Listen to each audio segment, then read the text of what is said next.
Oh, le Paris Saint-Germain n'a pas recruté, ça sera pas la même chose que la saison dernière. Oui, 7 buts à 2. Regardez vous-même la liste des buteurs, on dirait Régis d'appel. Ils sont repartis encore pour remporter cette Ligue des Champions. Et d'ailleurs là, ils viennent de battre un record fou. Comme il a dit ici, le Paris Saint-Germain devient le premier club de l'histoire à atteindre la barre des 40 buts lors d'une année civile en Champions League. Après ce match-là, ils sont à 44 buts.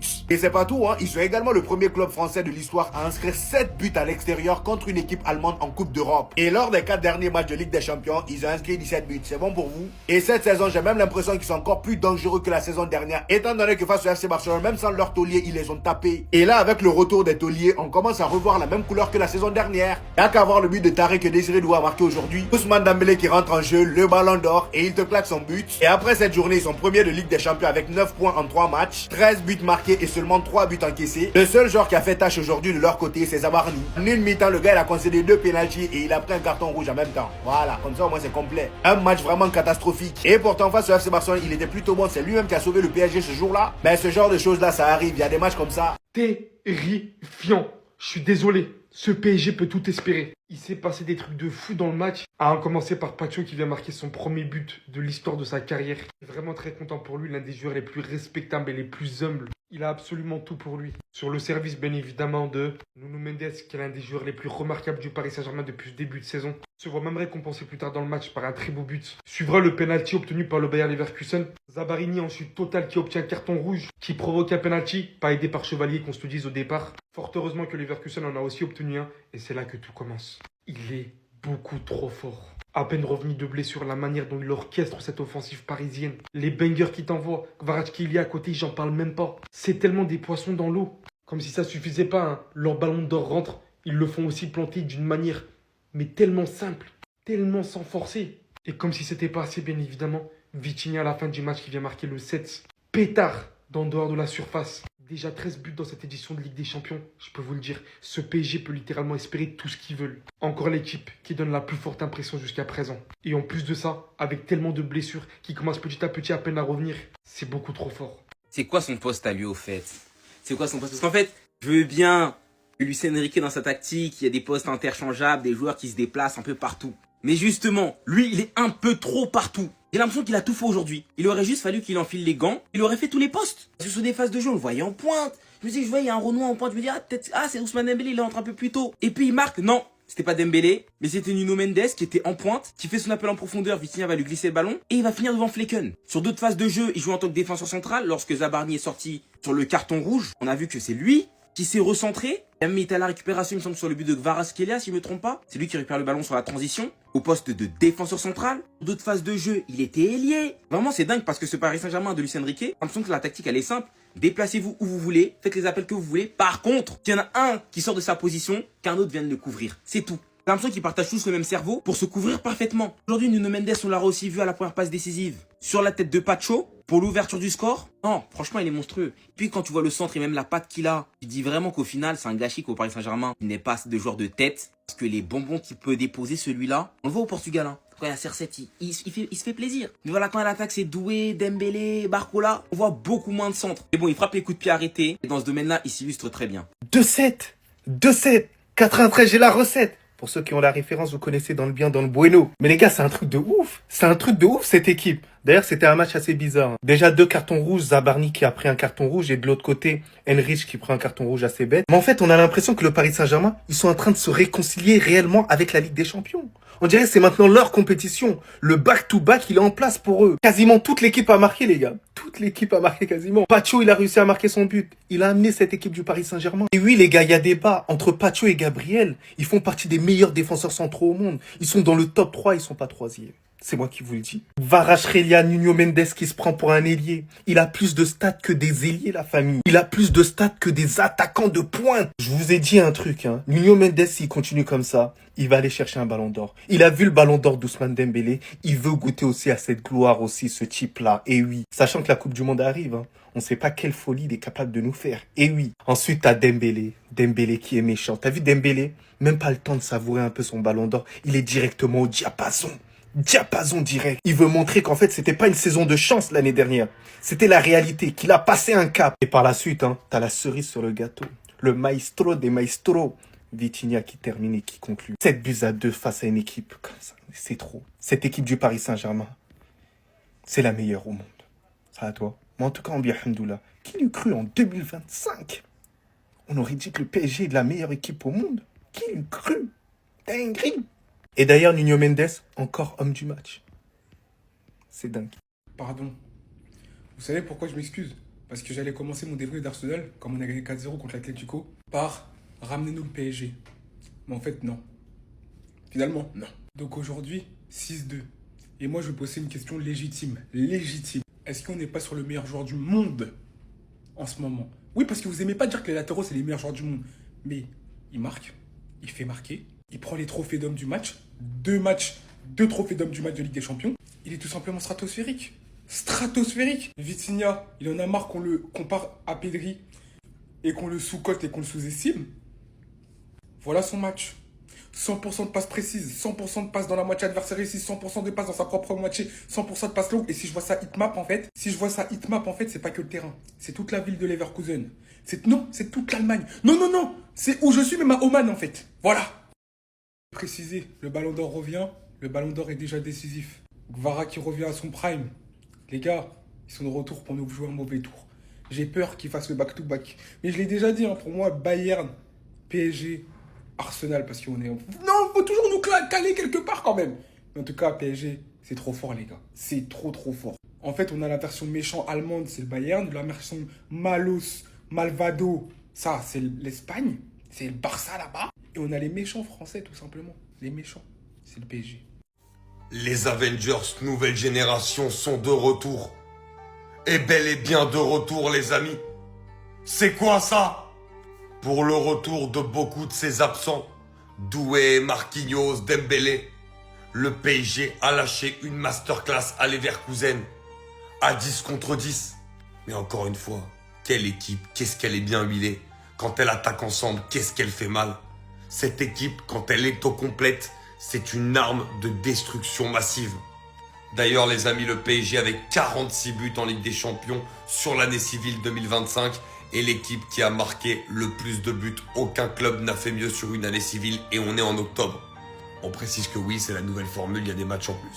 Mais c'est tout de même incroyable et ça montre la force énorme de ce Paris Saint-Germain-là qui, après 3 journées, est premier de la phase en Ligue des Champions. Mais regardez, tout le monde marque, tout le monde fait des passes D, tout le monde joue les uns pour les autres. Ce Paris Saint-Germain est extraordinaire. Ça là, c'est mon méchant Paris Saint-Germain. Ça fait plusieurs saisons qu'ils nous mettent le groupe de la mort, mais cette saison, on va envoyer un message. On va éteindre tout le monde. Ce collectif fait peur à toute l'Europe. Les gars, il y avait une séquence là où on avait énormément de blessés. Les équipes en Ligue des Champions auraient pu en profiter. On a marché sur tout le monde. Ce soir, on a retrouvé notre Désiré Doué. Pas le joueur qui essaie d'imiter Neymar. Désiré Doué, le Golden Boy 2025. Oui, il est de retour. Ce soir, notre Zaïre Emery a prouvé qu'il était de retour, qu'il retrouve doucement son niveau. Il est même pas à son prime, mais déjà, il est sur la bonne voie. Comment ne pas parler du meilleur milieu de terrain du monde? Les gars, si on veut faire le back-to-back, ce joueur doit se blesser le moins possible. Cerise sur le gâteau, retour d'Ousmane Dembélé, il était attendu. 3 minutes, un but. Le nombre de caviar que Barcola donne à Dembélé, les gars, depuis la saison dernière. De toute façon, il l'avait dit, Ousmane. Quand Barcola il est là, je sais que je vais marquer. Le seul point noir de la soirée, c'est Zabarni.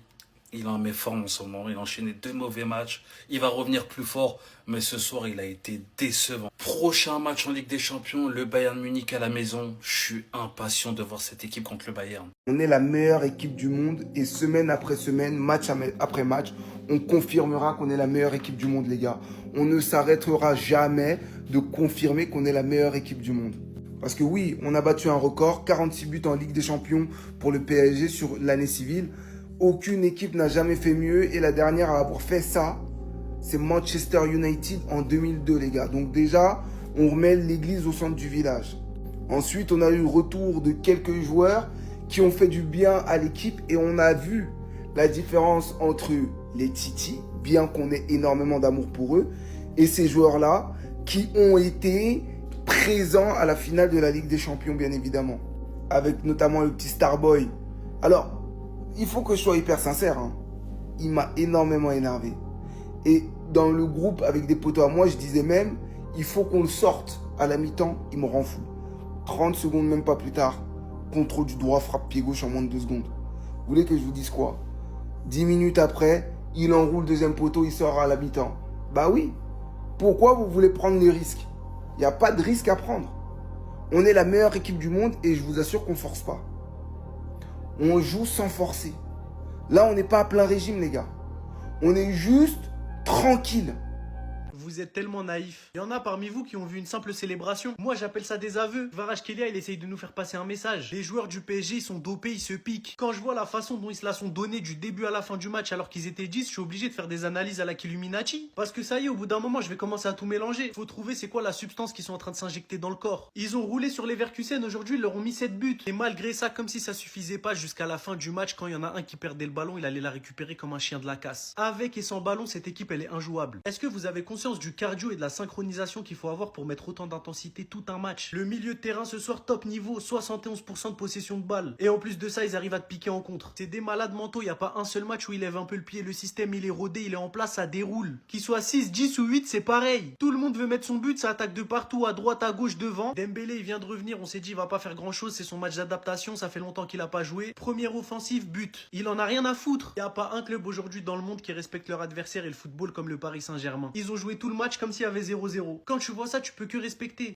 Les gars, la partie peut commencer. Là, c'est le PSG version Ligue des Champions. Ça, c'est notre PSG. Mi-temps, 4-1. Ça y est, on peut arrêter le match. C'est fini, on leur a montré. Trop fier du PSG, juste en une mi-temps, je suis trop fier. La mentalité, le comportement, l'esprit d'équipe, la hargne, la bagarre. Ça va vite devant, ça récupère la balle vite et ça part vite en transition rapide devant. C'est magnifique. Ça, c'est le PSG qu'on aime. Ça, c'est pas le PSG de la Ligue 1 qui dormait là ces dernières semaines. Ça, c'est le PSG version Ligue des Champions. Vous êtes prévenus. Désiré Doué, pareil, de retour. Il a attendu le bon moment pour revenir en forme. Doublé de sa part, premier but, contrôle pied droit, frappe pied gauche. Ça va, comment il a exécuté rapidement, j'étais surpris. Quand je l'ai vu contrôler, je pensais que c'était mort. Au final, il a marqué, magnifique. Ensuite, il te met un petit doublé, tac, une belle frappe en dehors de la surface, enroulée. Rien à dire. Le mauvais point du soir, c'est Zabarni. Qu'est-ce qui m'a énervé? Comment en une mi-temps t'arrives à provoquer 2 pénaltys, à te manger un jaune et un rouge? Il a même pas eu 2 jaunes, il a eu un jaune et un rouge direct. Là, il a été dégueulasse. Sur cette mi-temps, il a été nul et d'ailleurs, il est sorti. Et à 10 contre 10, au final, on est meilleur. Bref, on reparlera de lui là, parce que là, il m'a énervé. On va rester positif avec un score comme ça à la mi-temps. On va pas trop être gourmand non plus. On domine dans tous les aspects du jeu. C'est magnifique. La patte Luis Enrique est de retour, les gars. La patte Luis Enrique est bel et bien là. Ce qui me rend ouf avec ce Paris Saint-Germain, c'est que à la limite aucune individualité qui se dégage d'une autre. Le collectif est juste trop fort. Aujourd'hui, tous ces joueurs-là, Pacho, Nuno Mendes, Désiré Doué, Kvaratskhelia, Hakimi, Vitinha, Barcola, Dembélé, ils ont tous été bons. Ils ont tous été bons. Ça veut dire que je ne peux pas m'arrêter en faisant un débrief sur un joueur en particulier et c'est ça qui est fort. Ça montre la force collective de ce Paris Saint-Germain. Ça montre ce que c'est une équipe tout simplement finalement. Mais j'ai quand même décidé de faire un focus sur un joueur qui, comment dire, me flatte. Quand t'aimes le football, t'es obligé d'aimer les joueurs comme Vitinha. Quel magicien aujourd'hui, quelle partition ce soir il nous sort. Forcément, c'est pas le joueur qui est souvent mis en avant parce qu'il marque pas forcément. C'est pas un attaquant, ok, mais il est dingue au milieu de terrain, rendez-vous compte. C'est lui le chef d'orchestre de ce Paris Saint-Germain. Il est tellement propre, il est tellement fin. Il réussit absolument tout ce qu'il fait et même à la passe. Vitinha, c'est 100% efficacité. C'est un joueur fiable comme on n'en fait plus trop. C'est un magicien justement comme on n'en fait plus trop. Souvent on parle de Pedri, etc. Mais de la même manière, Vitinha, malheureusement, il joue au Paris Saint-Germain. Il est victime du gros collectif du PSG. Il fait en sorte que tout le monde soit mis en valeur, en lumière. Mais lui, il mérite encore un peu plus de lumière, les gars. On parle du 3e au Ballon d'Or de cette année, s'il vous plaît, mesdames et messieurs. Que dire d'autre à part qu'il assume son statut? C'est fort, Vitinha. Respect. Restez sobre, abonnez-vous, les gars, ça travaille.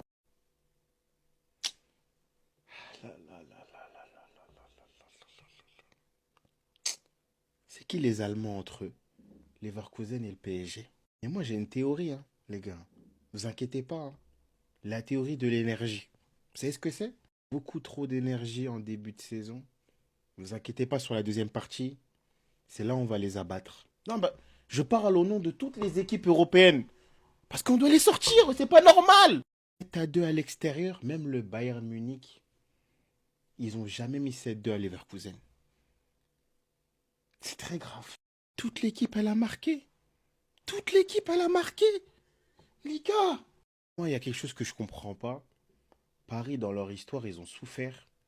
Ils sont revenus, ils ont gagné avec des champions. Là, tout va bien. Nous, le Barça, on a souffert. on continue à souffrir. Il arrive quand le bonheur? Il arrive quand le bonheur? 7-2. Match de poule, hein. 7-2. Bayern Munich, s'il vous plaît.